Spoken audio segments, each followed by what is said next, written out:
Hello and most welcome to Heidegger 1250. We will continue with this, I know, very tedious and langsam, as they say in German, book by Roberto, Mangabeira, Unger and Smolin. But it has to take its time. The reason is that we've been sloppy, we were born sloppy, and to find out the mistake that we were born with, a little bit like the born in sin from the Bible, but in some aspects much worse. It is, you have to play with it. Imagine playing with water. I don't mean with a bucket or a glass or plastic bag even, just to play with it. Yes, it's more or less impossible. You can't form it. But imagine if you play long enough with it, you will be able to do some non-permanent things with your hands, and they become more and more permanent. They evolve into something, or they develop into something. This is what's happening here. From the outset, the book must be meaningless in the sense, not like nonsense, but of having little weight to you. This is not something negative, I think it's a must. If you directly perceive that the book is important, then you're wrong. And as I said before, where the incision is made is in a particular place that we don't even understand where it is. In the previous lecture I had a metaphor with a building. It is actually much more complicated than that. And the helpful thing I can say is that we most of us mistaken knowledge for something that we can just construct out of thin air. Knowledge is something much more stable. It cannot be tricked, imitated, or synthesized like modern universities. But there is true knowledge from a world that is not following absolute laws, which all the universities today in the Western hemisphere seem to think, and also from one unique universe, not several ones, as most of academia seem to think. I do not mean, in parenthesis here from my own take, that they assume there to be multiple universes, but they more or less think that this universe is not unique in the way how we can understand it. That the knowledge we use on this universe could be put to another universe, no matter whether we believe in other universes or not. So here it's a specific point.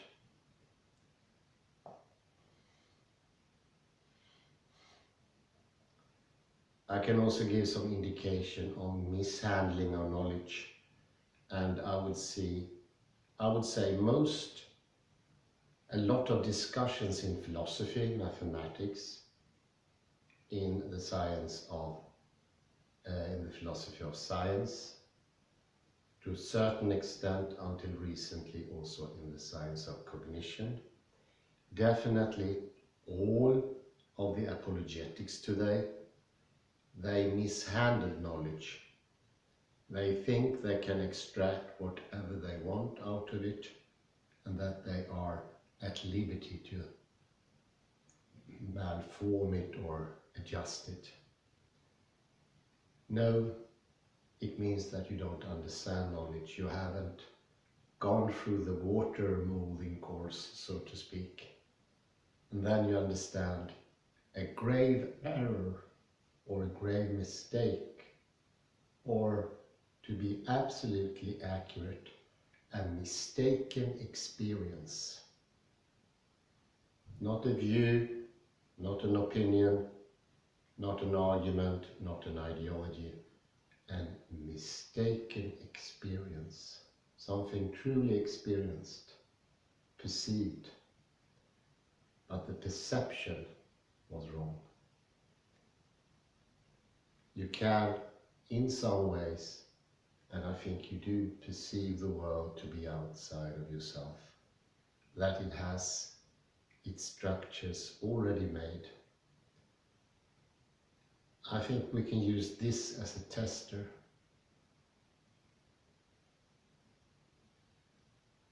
In 2 lines.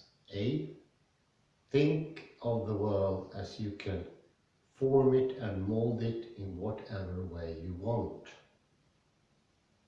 Put that thought into your mind. B, now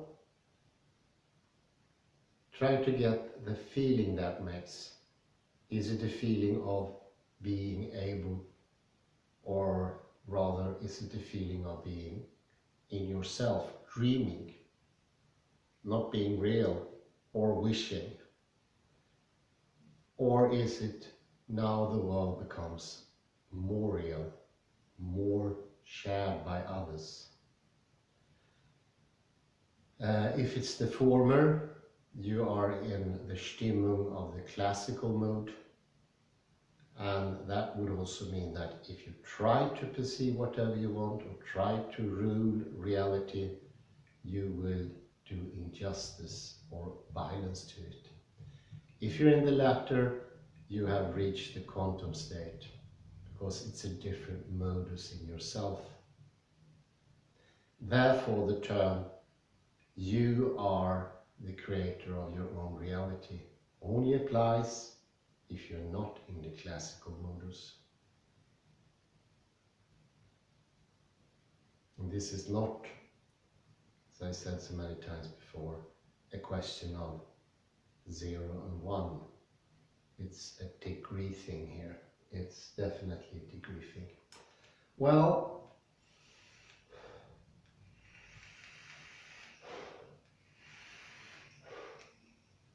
let's cut the chase and go into the gritty details.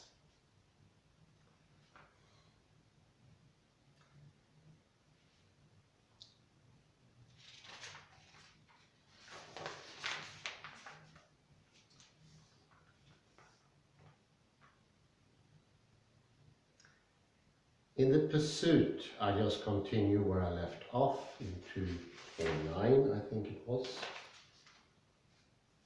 In pursuit of these goals, natural philosophy can rely on 3 strategies among others.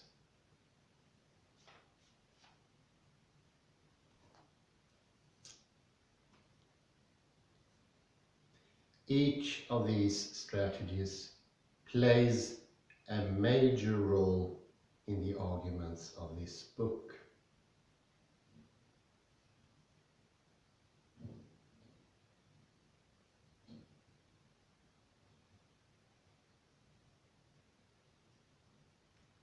A first strategy is to identify and exploit the distinction that exists in any ambitious scientific theory.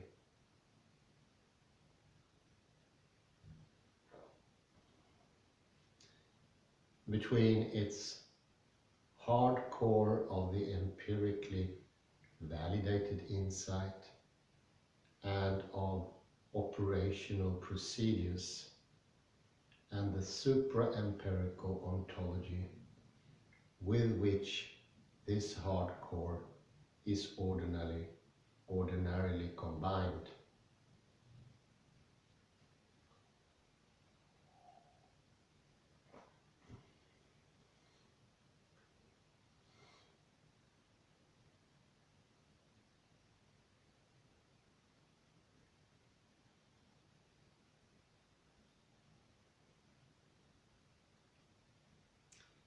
Nowhere is this combination more evident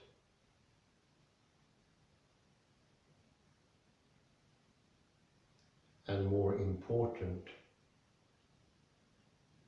than in the most comprehensive systems of scientific ideas, such as those of Aristotle, Newton, and Einstein.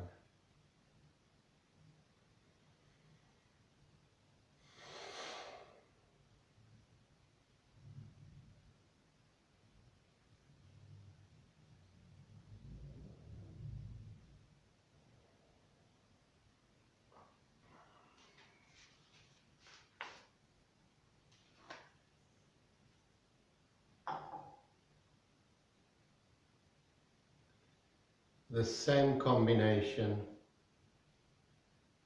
marks as well theoretical systems in science that are much less far-reaching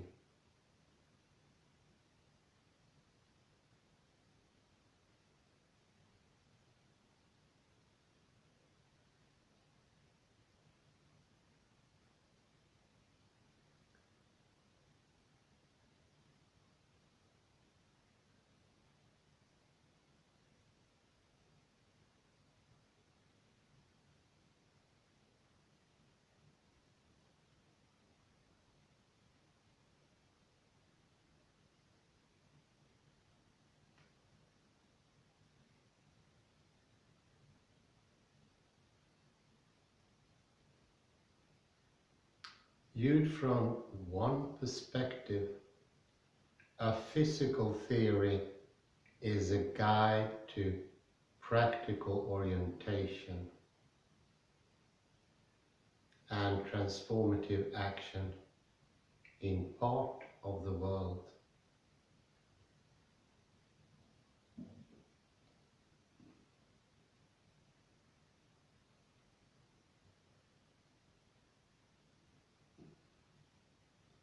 It teaches us how certain initiatives can produce certain effects.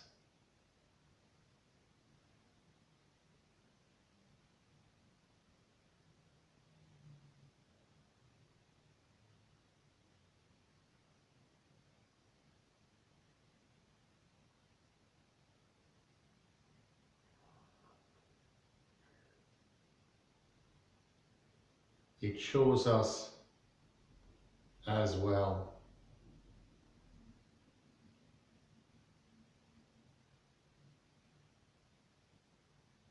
how we can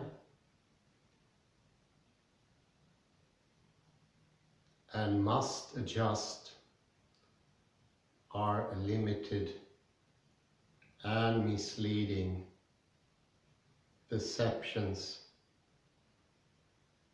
to take account of what happens.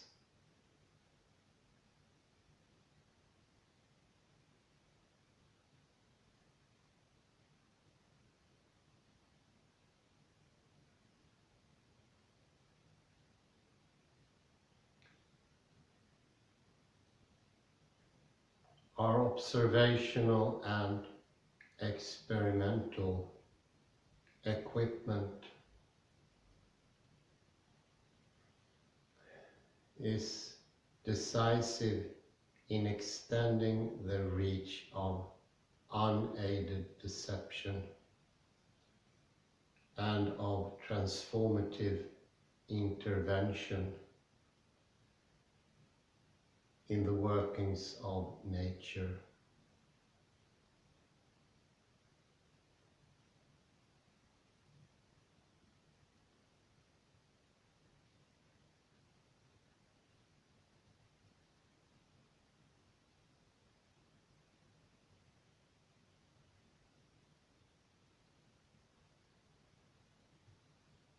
It serves the nearly blind as a walking stick.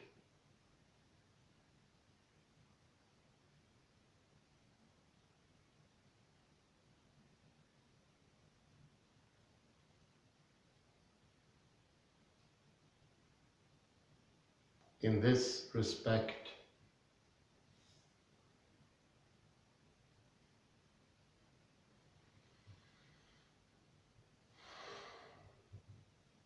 the arbiter of science is practical success.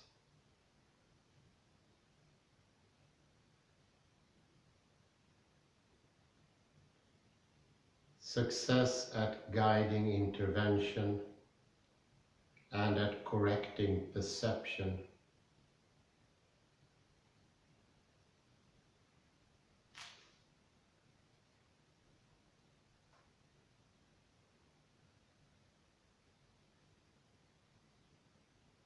Success at guiding intervention and at correcting perception.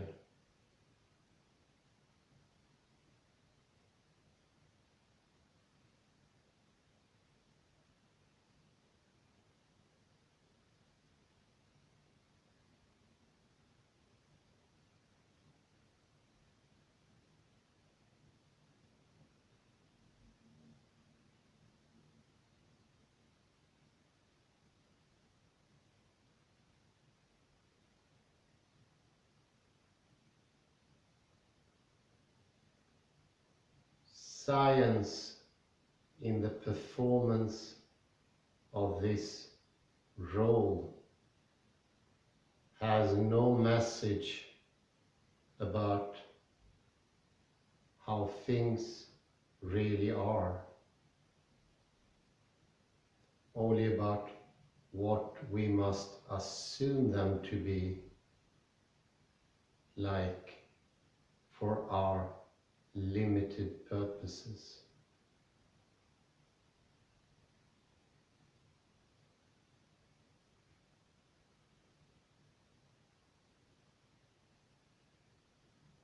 Its assumptions about the workings of nature can be both parsimonious and accommodating, because they are likely to be compatible with a range of different conceptions of how part of nature is organized.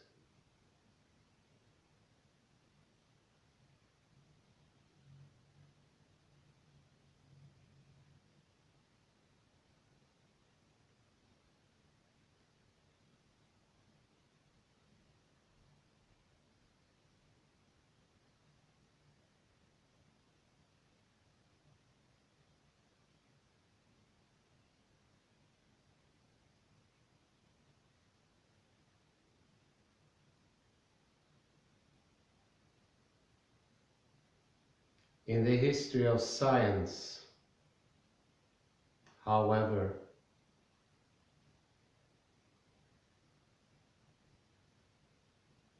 there is always another element, a representation of how nature works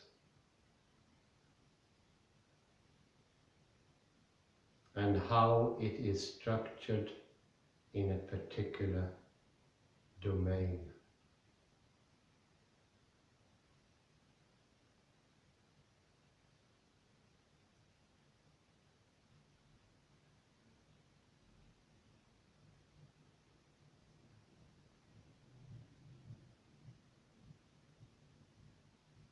Uniquely for cosmology, that domain is the whole universe.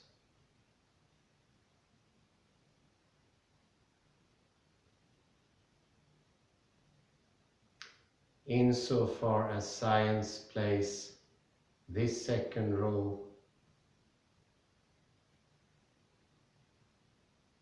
the role of the revealer,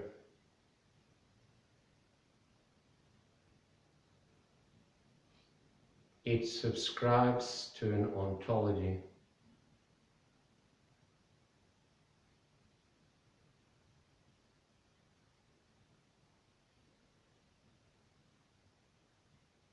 though often a fragmentary one.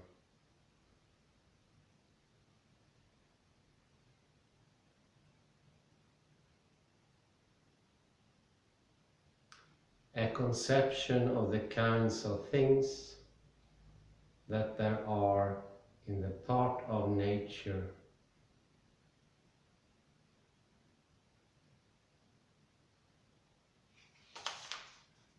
that it investigates.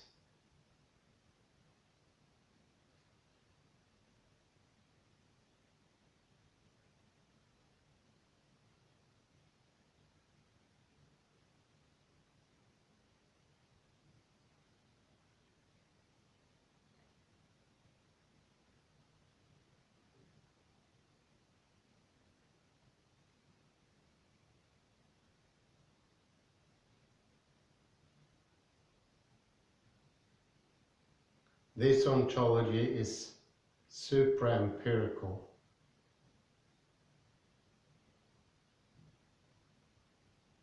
Both in the sense that it can never be read off directly from observations and experiments,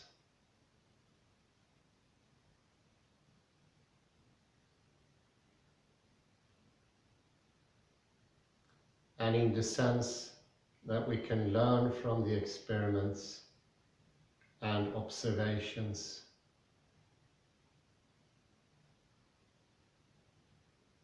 is invariably compatible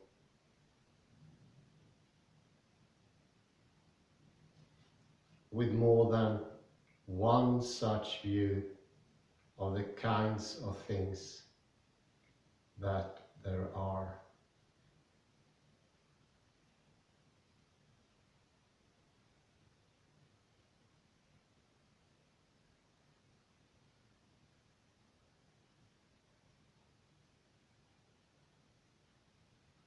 The ontological element in science has a twofold source in the aspiration to make sense of the world and in the conflicted relation of scientific discovery to perceptual experience.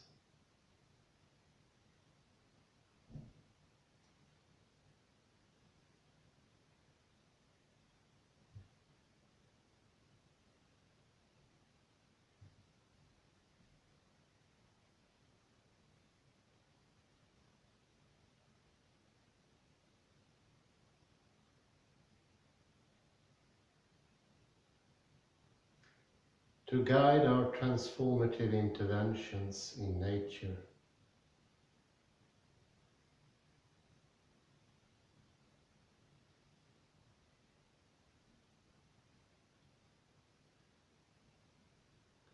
we must know to what extent we can rely on what we perceive.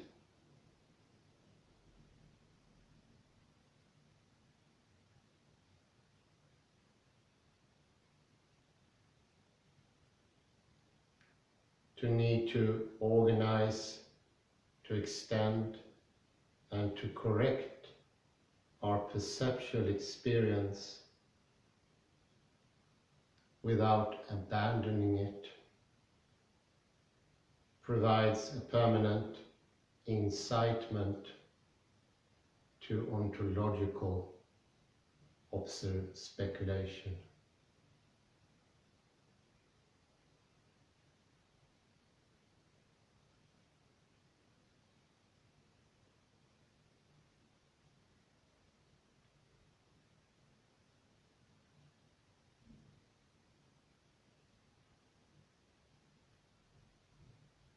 It does so even in those forms of scientific practice that are most determined to remain close to the ground of observation and experiment.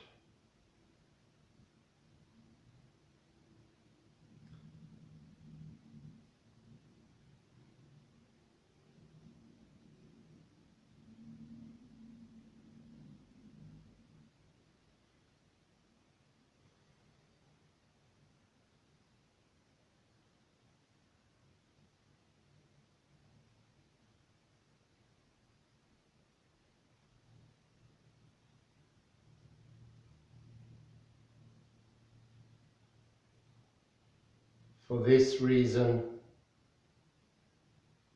explanatory modesty fails to exempt science from ontological pre-commitments.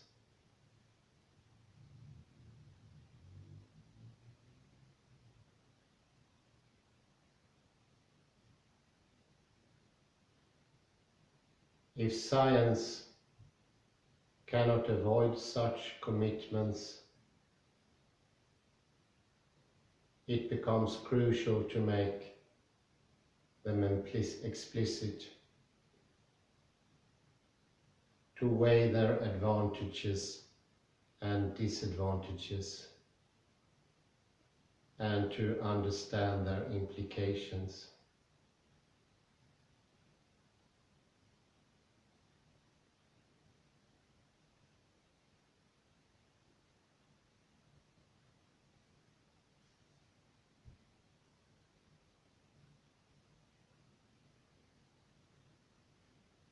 The broader the scope of a scientific theory, and the greater its explanatory ambitions.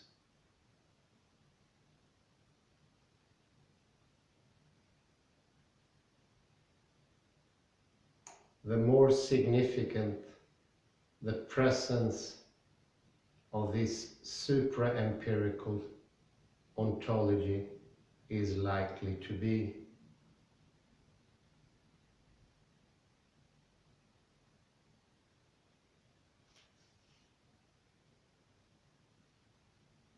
It is most pronounced in systems like those of Aristotle, Newton, and Einstein that have defined epochs in the history of science.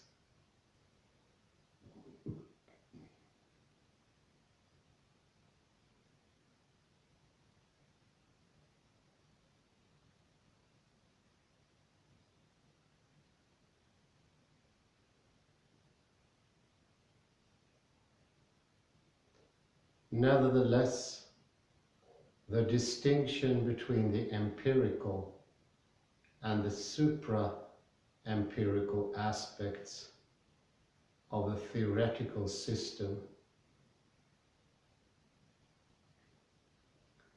is likely to be elusive or even invisible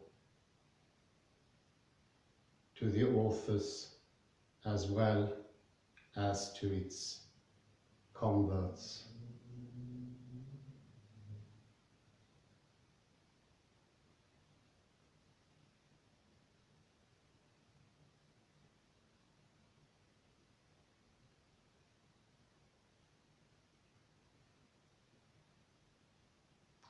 The hard core of insight confirmed by observation and experiment, and the metaphysical interpretation superimposed on it appear seamlessly joined, as if they were indissoluble parts of the same discoveries.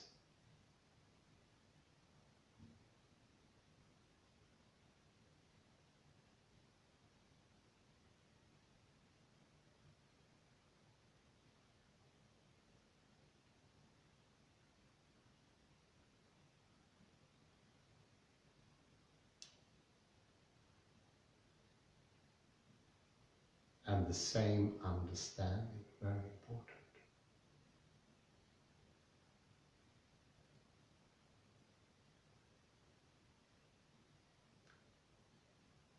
The aura of empirical confirmation falls undeservedly on the philosophical gloss as well as on the empirical subtext.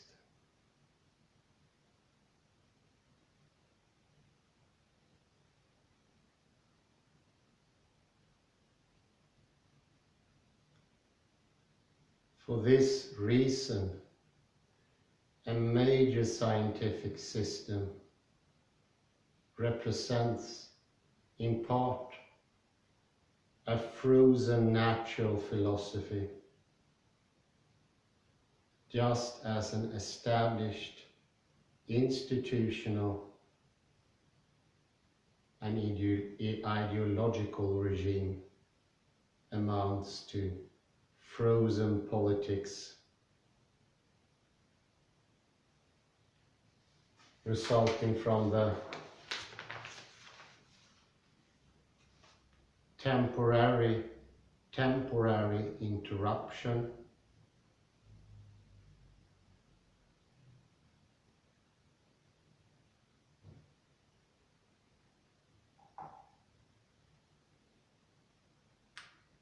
and the relative containment of conflict over the terms of social life.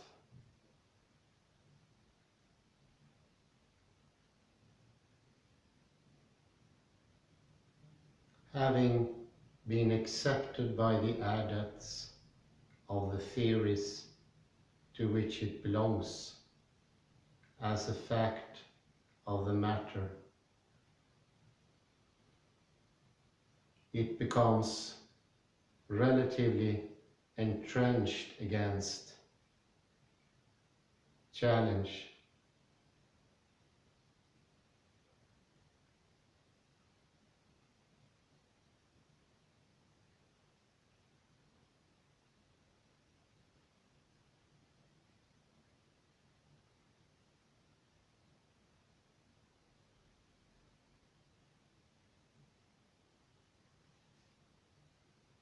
In the argument of this book, a major example of this phenomenon is the role of Lorentzian space-time in general relativity and the spatialization of time.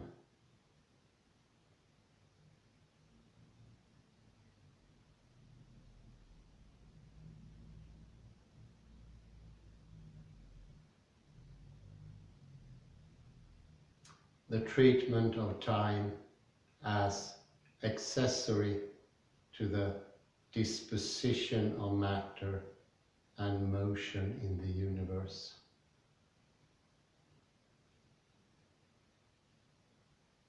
That the notion of space-time continuum has been used to promote.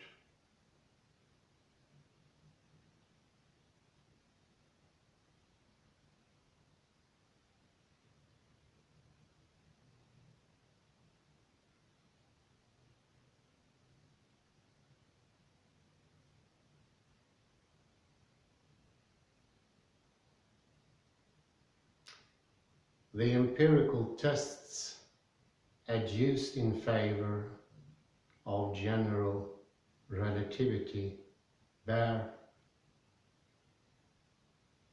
for the most part, only an oblique and questionable relation to the notion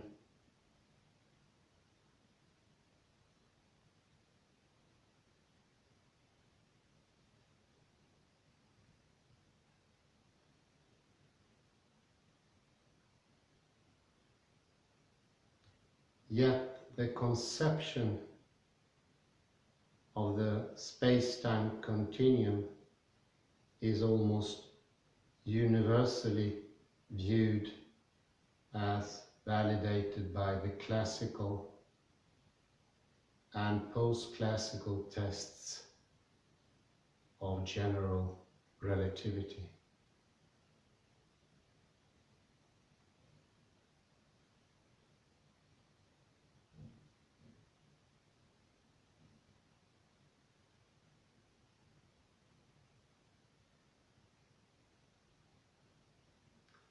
In this way, the operational and empirical element in science is married to a supra-empirical ontology,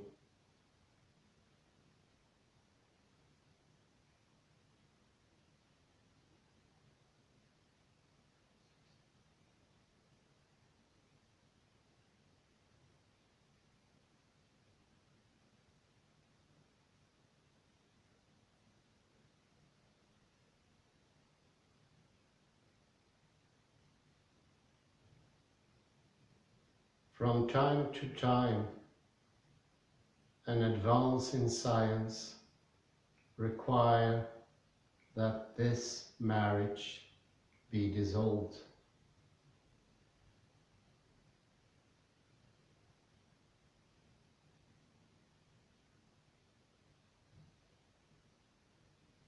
Here, natural philosophy has a vital task.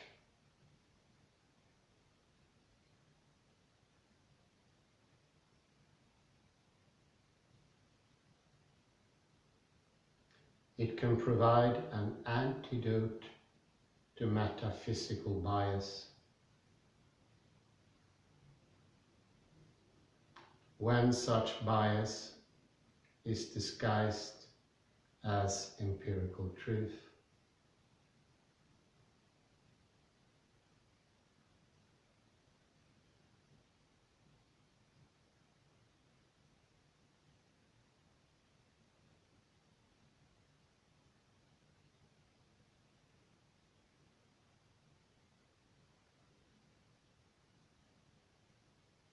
It can help open the way to an alternative interpretation of the observational and experimental insights of an established theory.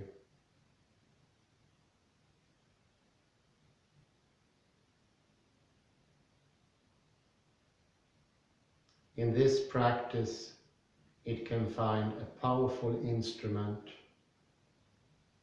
for the pursuit of its revisionist goals.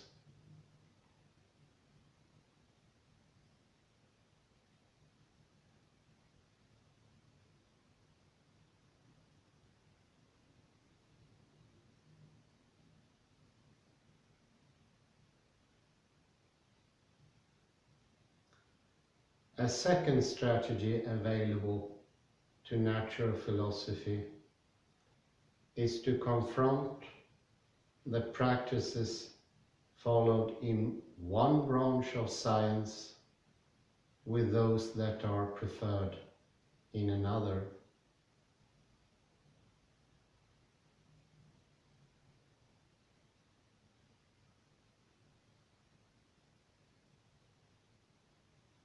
The aim is to undermine belief in a necessary relation between method and subject matter.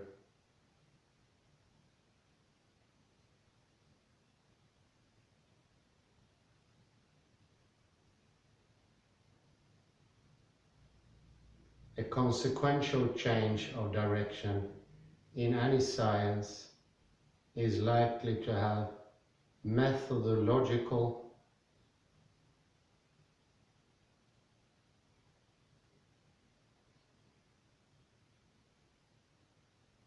as well as substantive aspects.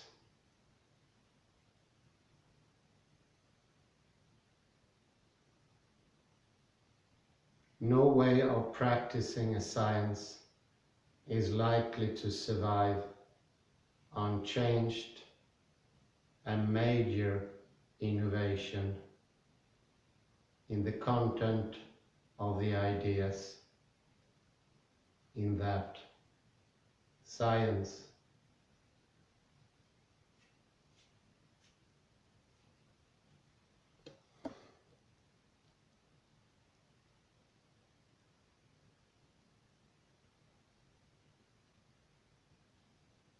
However, just as empirical discoveries may appear to be naturally and necessarily joined to an ontological program, that they need not, in fact, imply so to the relation of a particular science to a conventional repertory of methods may wear a false semblance of naturalness.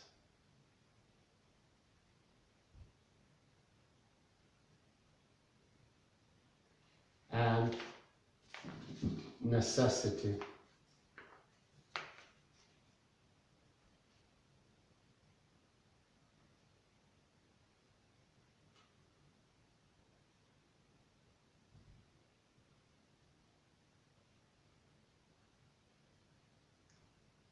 A methodological bias, like an ontological one, may then prevent a science from seizing an opportunity to go forward. It may inhibit it from seeing its own empirical discoveries and experimental capabilities.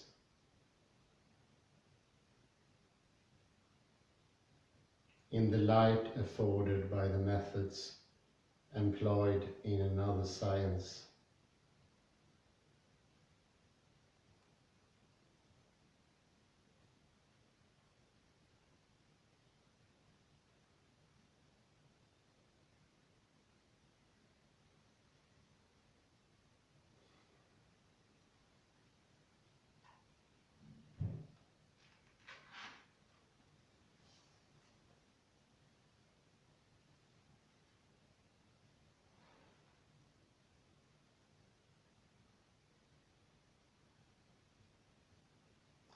Rather than inventing ex nihilo a new method for a new conception, the best prospect of advance may be to begin by jumbling up the relation of subject matter and method across a range of distinct scientific disciplines.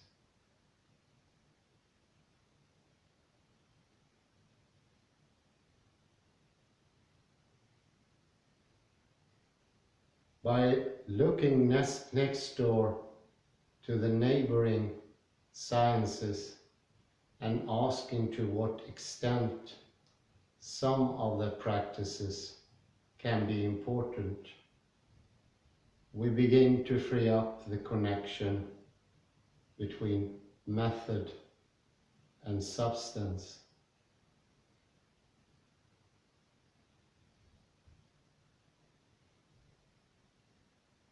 We enlarge our sense of intellectual possibility.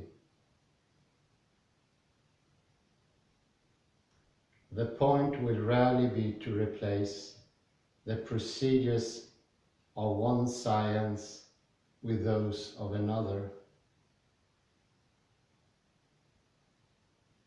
It will more often be to remove the impediments that a methodological prejudice imposes on a substantive reorientation.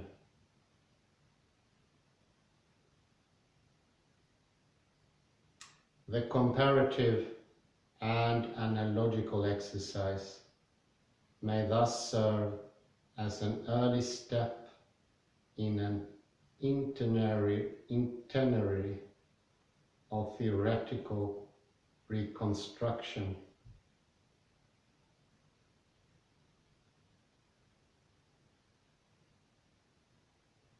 In this way, it too comes to support the revisionist purposes of natural philosophy.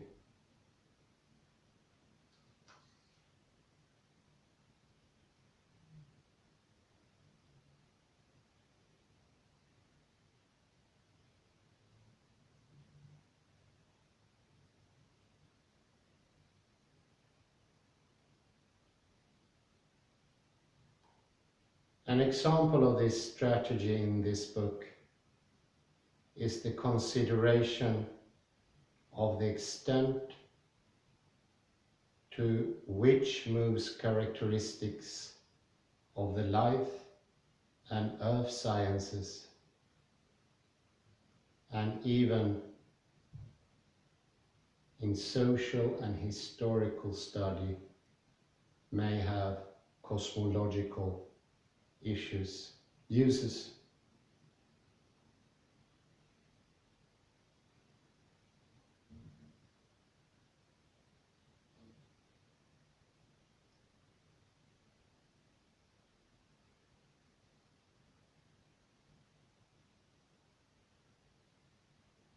They may help create a cosmology untainted by what I earlier described as the two cosmological fallacies.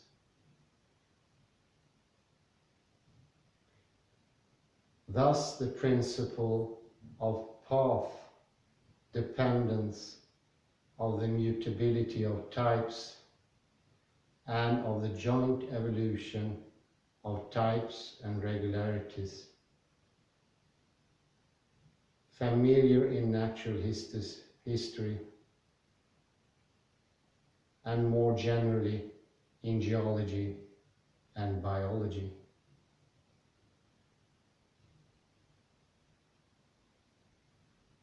May all have counterparts in cosmology that has completed its transformation into a historical science.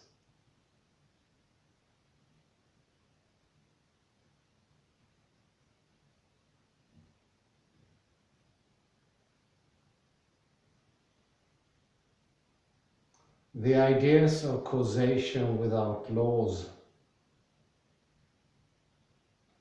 and of an alternation between formative periods in which structures are rendered relatively inchoate and other longer periods in which they take definite and a stable shape have an important place in social theory.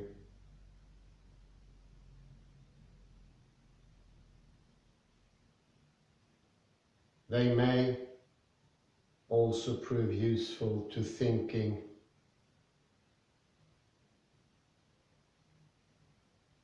about the history of the universe.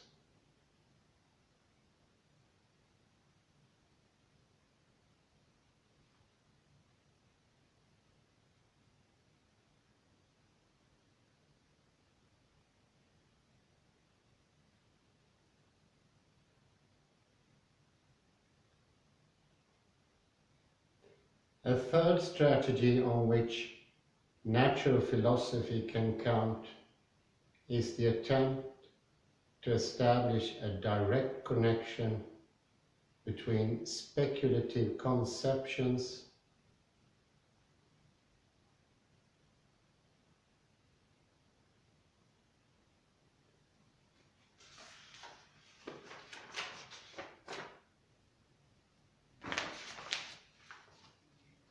and opportunities for empirical and experimental discovery,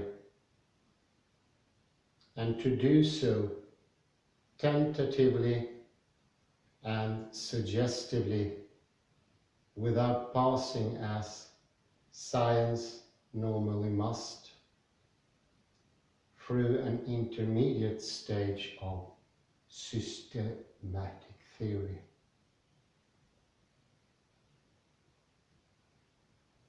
Natural philosophy, as we here view and practice it, is not natural science.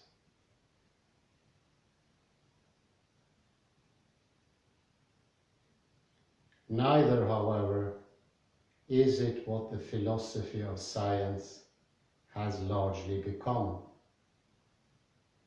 a commentary of scientific ideas delivered from the distance of analytic self-restraint and unencumbered by any intention to intervene in the agenda of a particular science.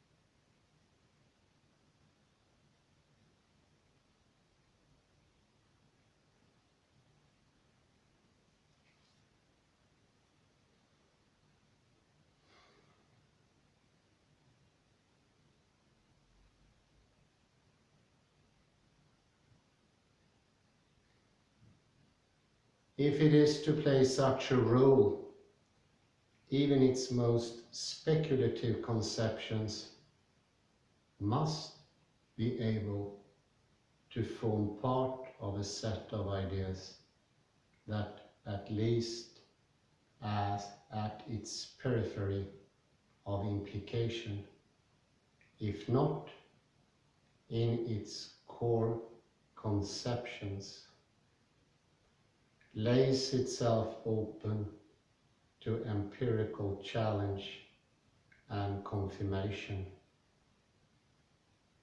Its proposals grow in interests if, despite their generality and abstraction, they express physical intuitions and anticipate pathways of empirical inquiry.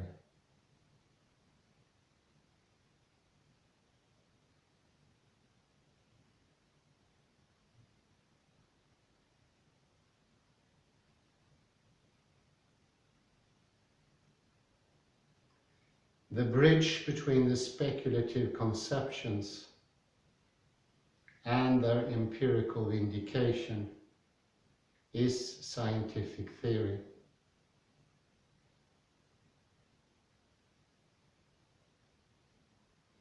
It is not within the power of natural philosophy to develop systematic theoretical ideas in science, much less to demonstrate how such ideas can be upheld by observation and experiment.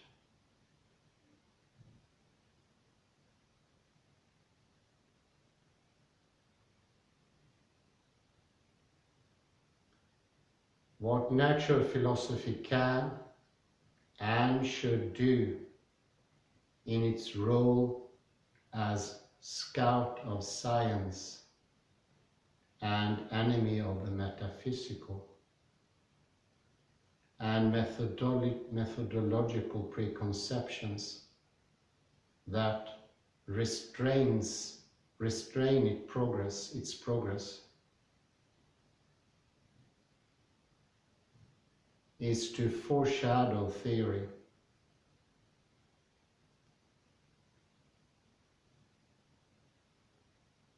It is to prefigure the contours of the theories that could connect its speculative proposals with an agenda of empirical research.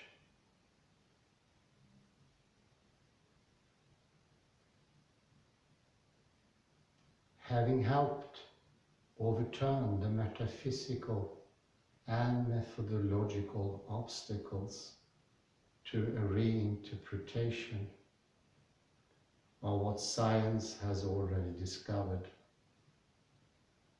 in the service of a solution to problems that otherwise remain unsolved, natural philosophy can go on to envisage next steps for scientific inquiry.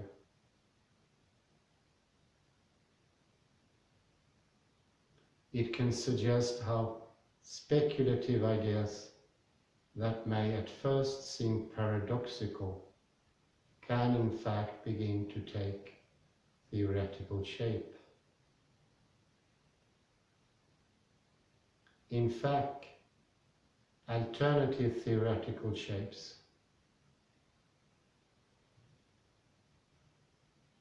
It can help draw around the canon of established science a larger penumbra of untapped intellectual opportunity.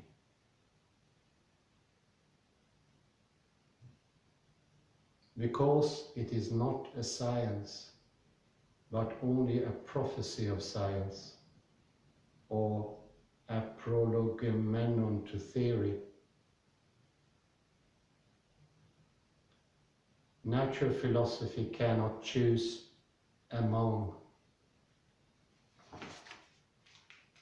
these roads.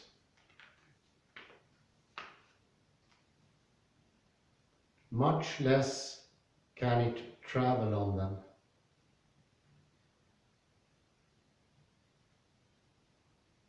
It can point to that promised land, but not enter it, like Moses, if you don't get the metaphor.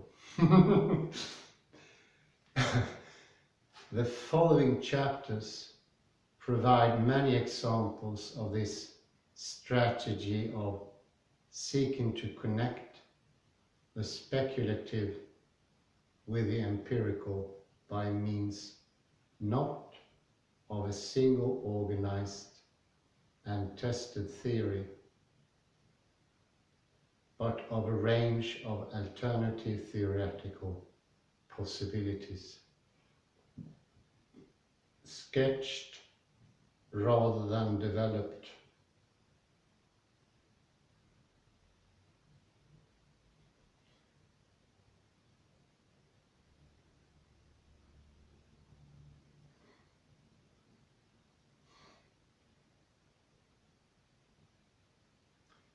Among these examples are the development of the conception of a non-cyclic succession of universes,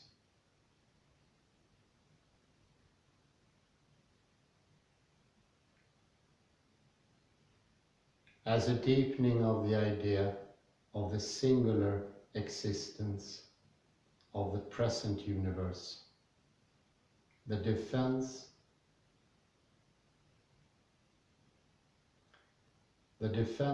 of the existence of a preferred cosmic time as an aspect of the inclusive reality of time, and the reconciliation of such time with the structures of general and special relativity. The conjecture by analogy to local physics of phase transition, that in the course of universal history, nature may take forms different from those that generally prevail in the cool universe, and above all, the effort to address what we call the conundrum of the meta-laws.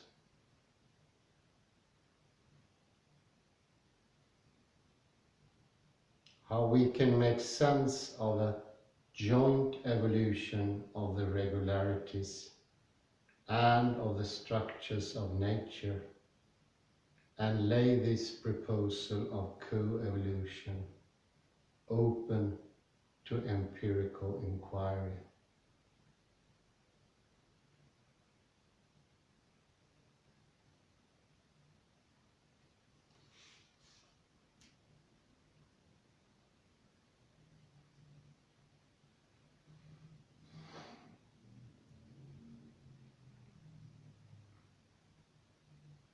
What is most prominently missing from this account of three strategies of natural philosophy is an idea both more controversial and more consequential than all of them.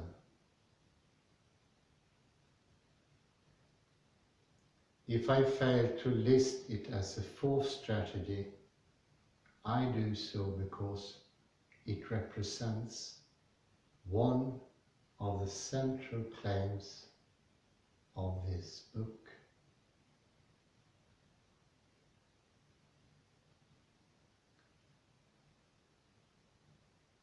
This idea is the refusal to take mathematics as more than an indispensable tool of cosmology and physics.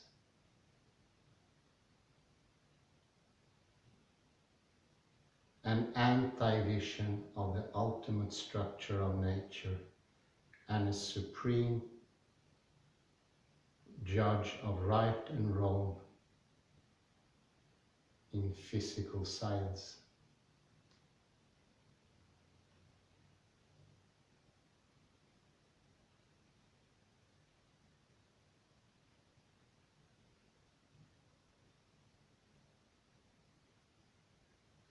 The rejection of this view of mathematics and of its role argued in chapter 6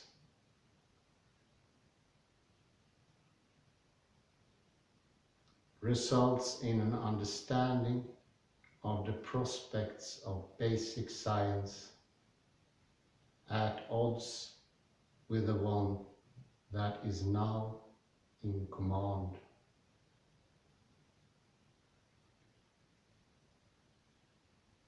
This understanding suggests intellectual problems and opportunities arising from the divergence between nature and mathematics.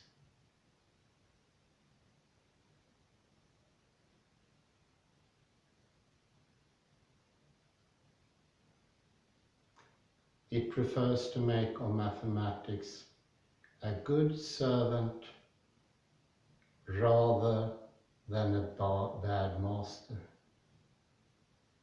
It insists on correcting the biases of mathematical imagination. Preeminent among these biases is the trouble that mathematics has with time.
If mathematics were everything that those who believe in its premonitory powers can make it out to be, natural philosophy would be both less useful and less dangerous than it is.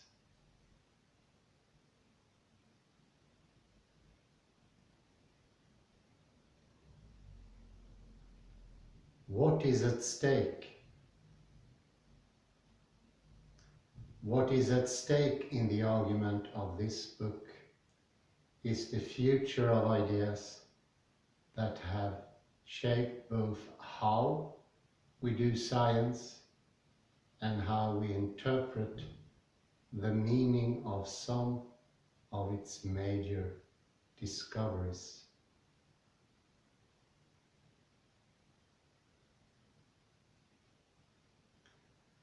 Is real novelty possible in the world, or is it what seems to be you simply the working out of a program inscribed in the ultimate nature of reality? The actualization of possibilities that await their cue to come on to the stage of the real.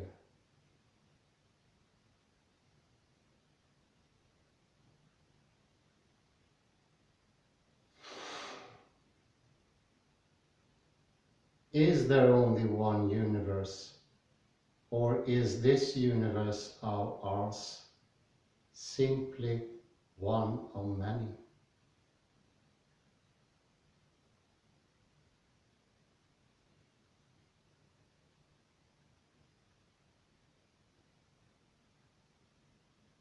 Are we to think of what lies beyond the observable universe as the unobserved part of the same universe as other universes, in the language of plurality, or as past and future universes, or past and future states of the universe, in the language of succession?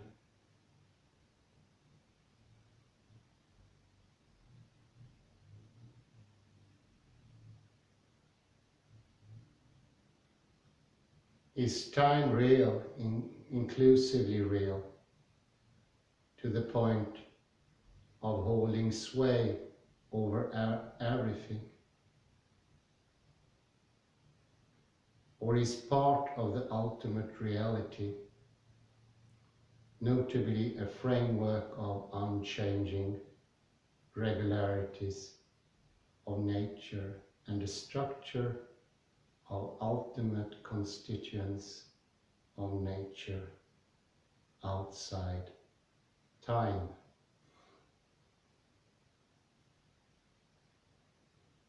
If time goes all the way down, must we admit that the laws, symmetries, and apparent constants of nature might change and have in fact changed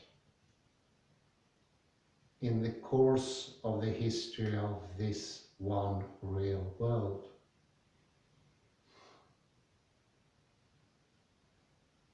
How should we revise our conventional ideas about causation so that they accommodate the change in the laws and other regularities on which causal explanations usually rely?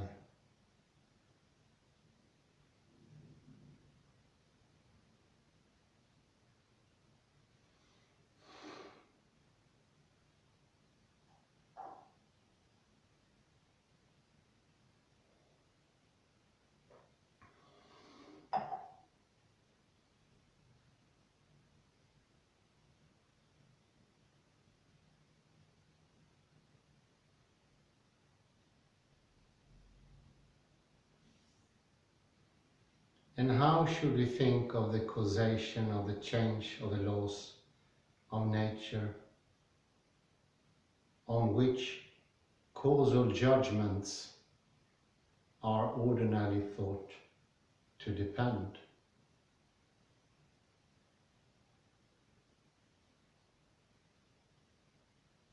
If there are no higher order or meta laws governing how the laws of nature change, are there nevertheless principles or hypotheses to guide us?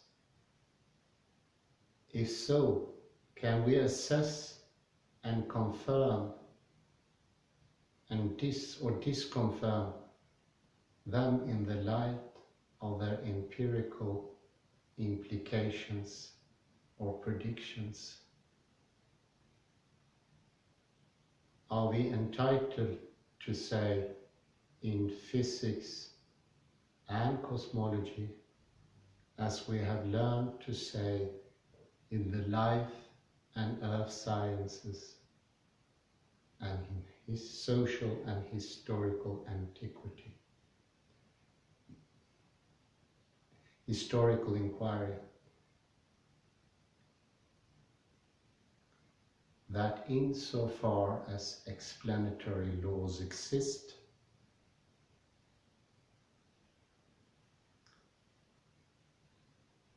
they may evolve coevally with the explained phenomena, and even that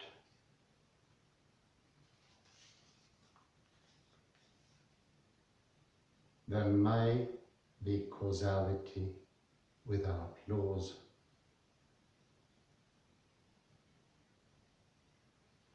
What light do the inclusive reality of time and the singular existence of the universe through on the nature of mathematics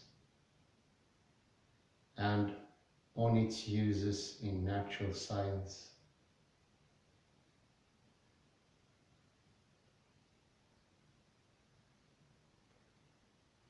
How can we make sense of the unreasonable effectiveness of mathematics in science while both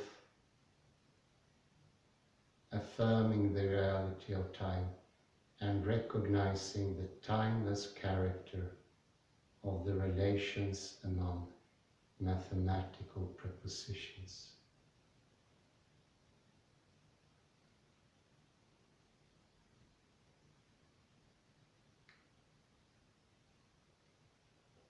How is it that we can come to understand mathematics as being an analysis of the one real, time-bound and fragmented universe, but the universe seen from a vantage point that robs it of both time and phenomenal particularity? And how can all these questions and the answers they will give to them come to form part of a conversation within science? Decisive to its future course, rather than just of a conversation about science conducted from a philosophical distance.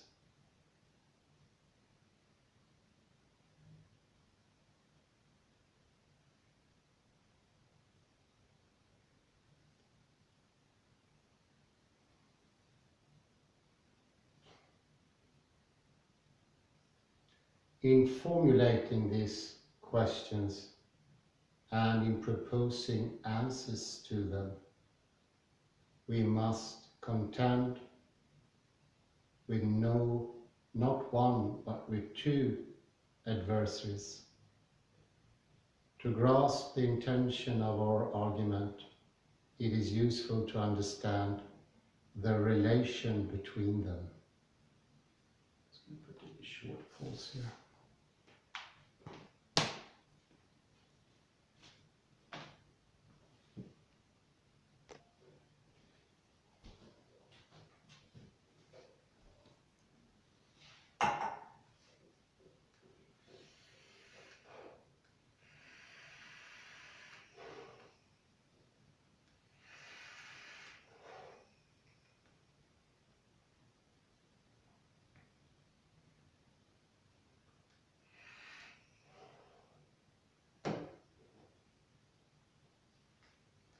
How can we make sense of the unreasonable effectiveness, sorry for the repetition, but it's good, of mathematics in science while both affirming the reality of time and recognizing the timeless character of the relations among mathematical propositions.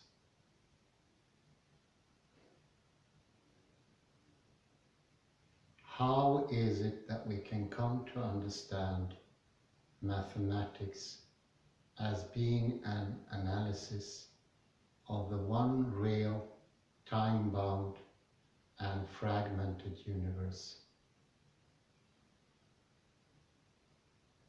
But the universe seen from a vantage point that robs it of both time and phenomenal particularity.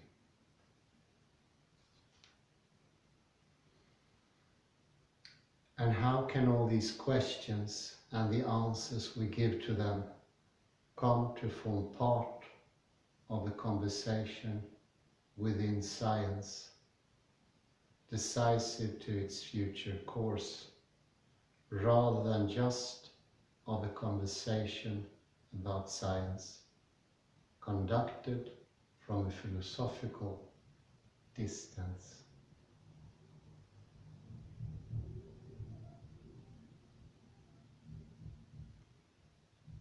In formulating these questions and in proposing answers to them, we must contend with not one, but with two adversaries. To grasp the intentions of our argument, it is useful to understand the relation between them.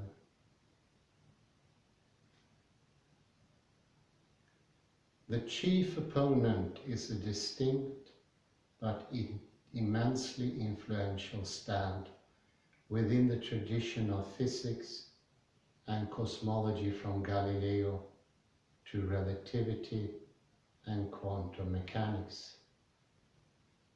It is a way of thinking to which Newton's science gave the most powerful impulse, but has survived in physics ever since. This tradition devalues, diminishes, or denies the reality of time. It has done so in two main moments. The first moment is that of classical mechanics.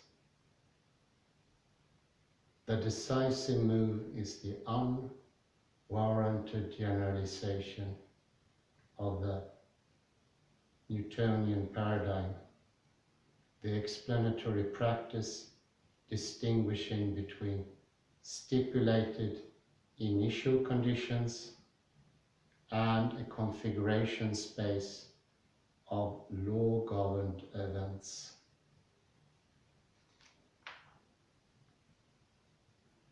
It is a distinction readily applied to part of the world. However, it is unsuited, for the reasons I have described, to deal with the universe as a whole.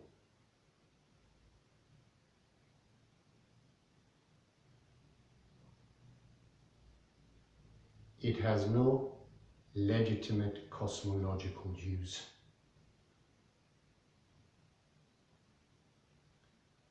The observer stands outside the configuration space. For him, everything that happens in the configuration space is present at once to his mind. The end of each process is in the beginning. The relation of the observer to the events in the configuration space resembles the relation of God to the world.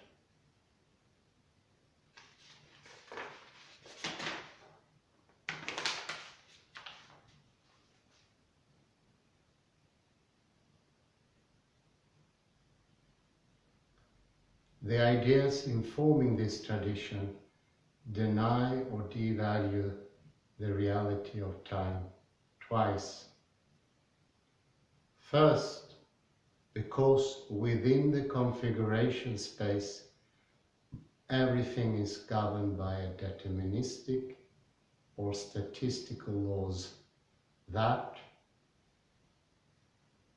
once adequately understood, foreordain the outcome, and second, because the observer, in his godlike position, is not himself within time, even in the highly qualified sense in which time can be said to exist within the configuration space.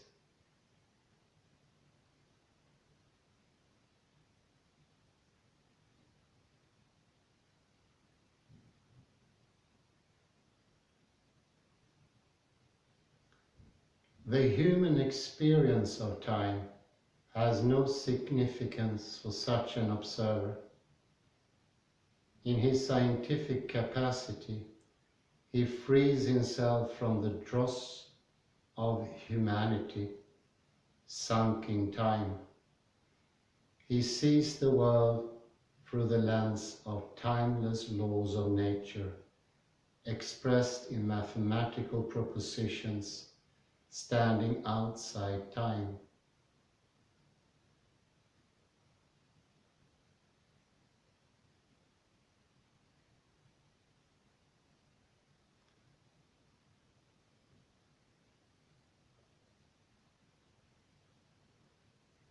A second movement in this way of thinking against time is the one most closely associated with Einstein's special and general relativity. By affirming in special relativity the relativity of simultaneity, it denies the existence of a global time, often the first step in the denial of the reality of time altogether.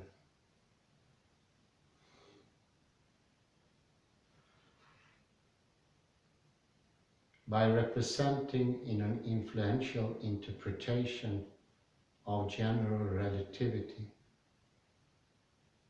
space-time as an unchanging four-dimensional block, and by representing time spatially as an additional dimension, it robs time of reality.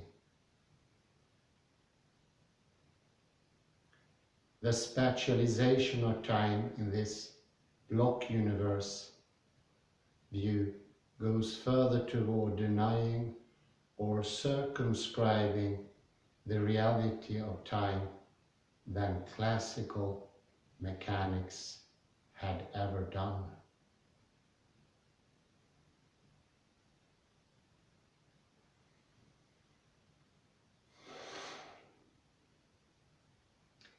In Newton's physics, despite the time reversible or symmetrical character of the laws of motion, time is preserved as an absolute background, distinct from the phenomena of a three-dimensional world.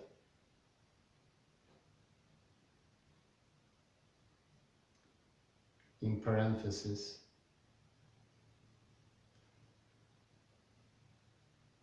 I later distinguish the hard empirical residue of what special and general relativity have discovered about the workings of nature from the ontological pre-commitments that have shaped the interpretation of these discoveries.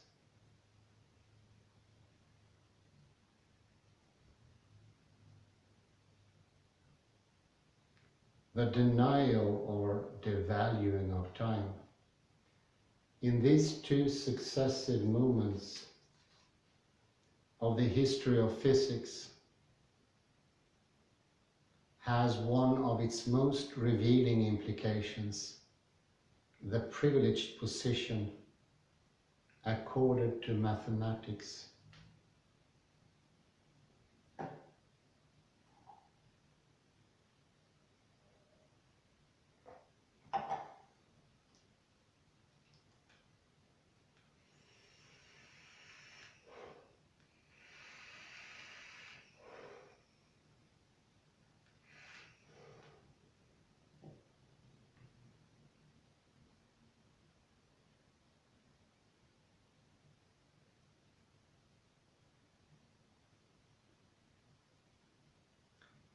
If the laws of nature are written in the language of mathematics, it must be, according to this view, that they share in the nature of mathematics. No feature of mathematics is more striking than the timelessness of the relation among its proposition.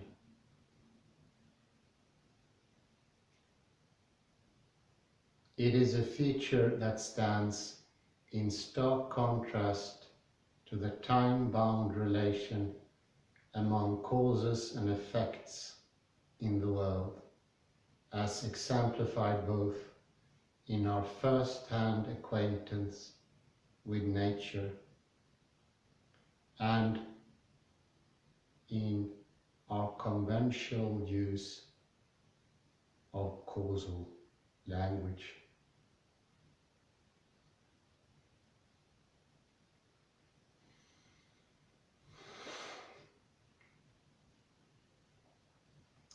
The view that mathematics, with its timelessness, provides privileged insight into the ultimate language of reality, fits like hand and glove with the block universe picture of the world.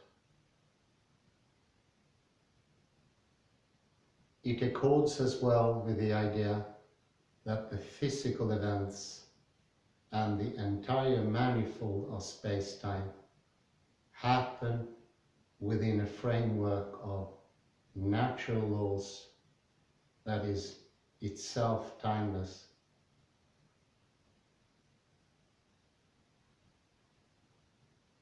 This framework is, according to the tradition, unbroken at least since Newton,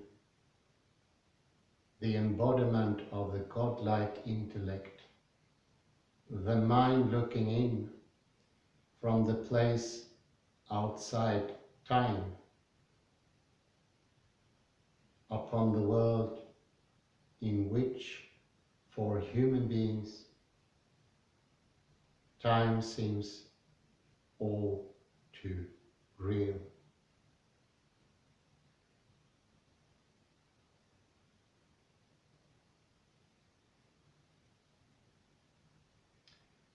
Yet this whole tradition, from Galileo and Newton to Einstein and Bohr, never severed its link with the idea that there is one universe, all of the parts of which are in causal communion with one another. The incomparable reality of the one real world, embraced by natural science in reinforcement of the testimony of experience, has coexisted in the history of tradition with the demotion of time in defiance of other aspects of the reality that the untutored human being perceives and undergoes.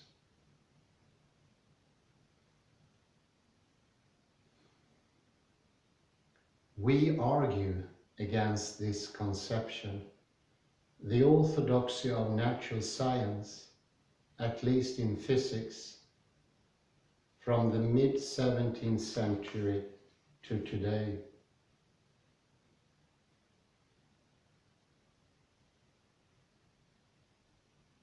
our thesis is that all things considered, all things understood as both what physics and cosmology have already discovered, and as how we can best connect what they discover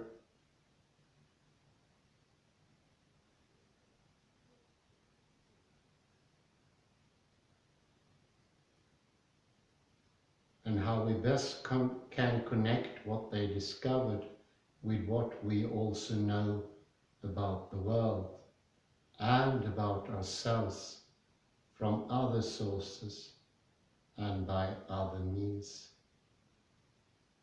We should drop each of the characteristic elements of this tradition. They are not science. They amount to a baseless metaphysical gloss on the hardcore or the empirical residue of discoveries of science.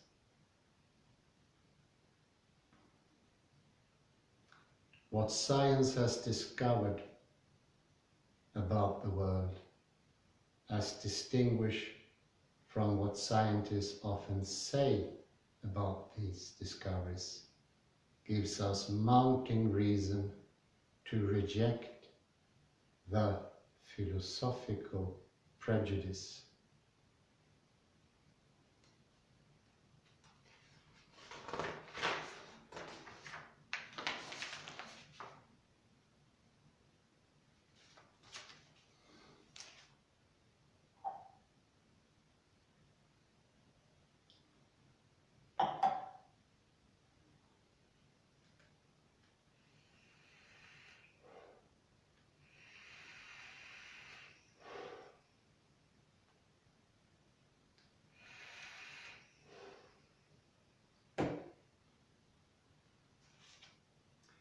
We do better to put the Newtonian paradigm in its place, to drop the block universe picture of the universe, to recognize the reality of time all the way down, to dispense with the notion of a framework of natural laws outside time, to admit that the laws of nature may change,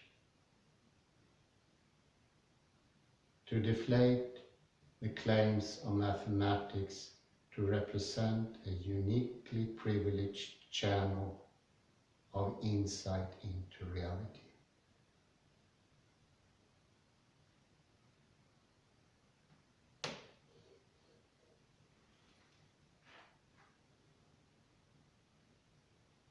The philosophical assumptions needed to establish and develop these views, contrary to the tradition we resist, are less heroic than the ones we repudiate.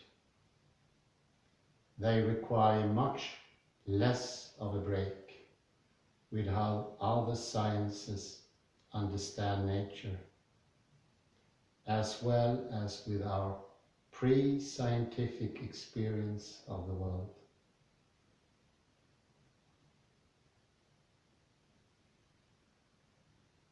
Most importantly, they accord better with what cosmology has discovered about the universe and its history, as distinguished from the ways in which these discoveries have been interpreted under the lens of the theoretical traditions that we criticize.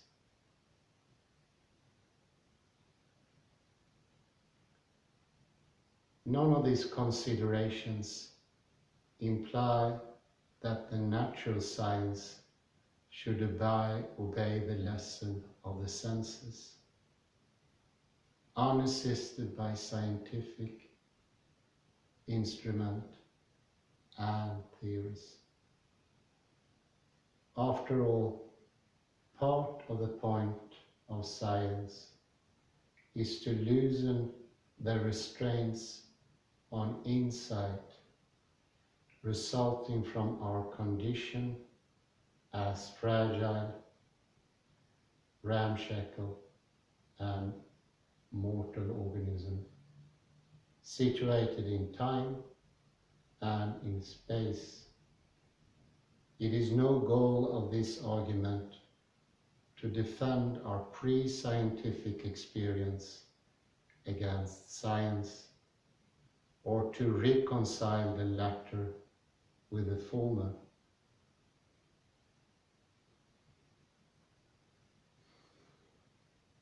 The view developed here stands in contrast to many features of our pre-scientific experience, including our experience of time, as well as to now influential theories in science.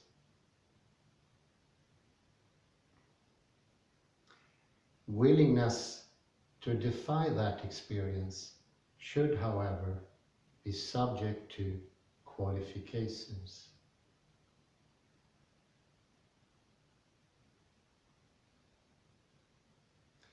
The first qualification is that radical denial of the reality of time is not comparable to a localized correction of our perceptual view, such as the correction by virtue of which we come to understand that the earth is round rather than that flat.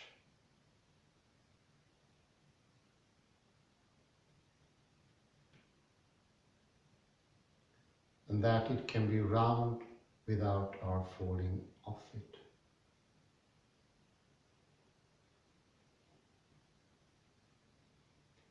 Uncompromising denial of the reality of time undermines the sense of causality, as well as many other conceptions that deniers of time continue to habitually to invoke.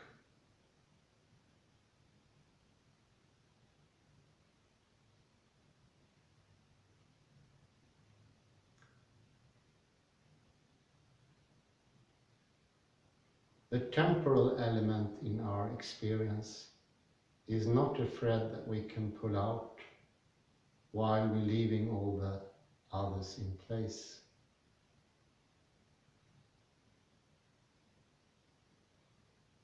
Pulling it out deranges every part of our existence.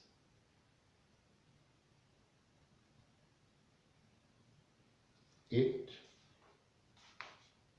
does so to such an extent that it is no longer clear how we can then continue to rely on a corrected version of perception, either to make our scientific discoveries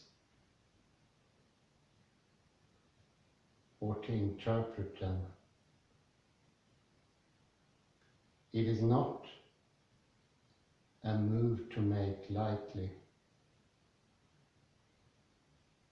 without overwhelmingly reason to make it an understanding of its implications.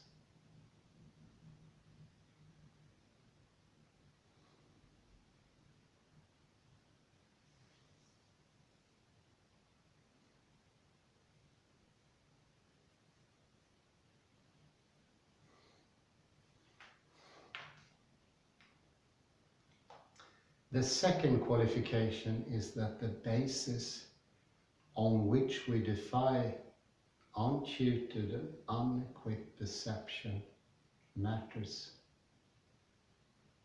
It is one thing to loosen the restraints of ordinary experience under the prompting of theory-guided observation and experiment.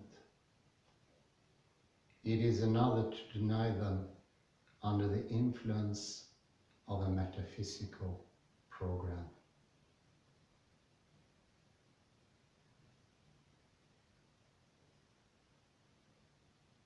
If we suspend belief in extra scientific program we attack,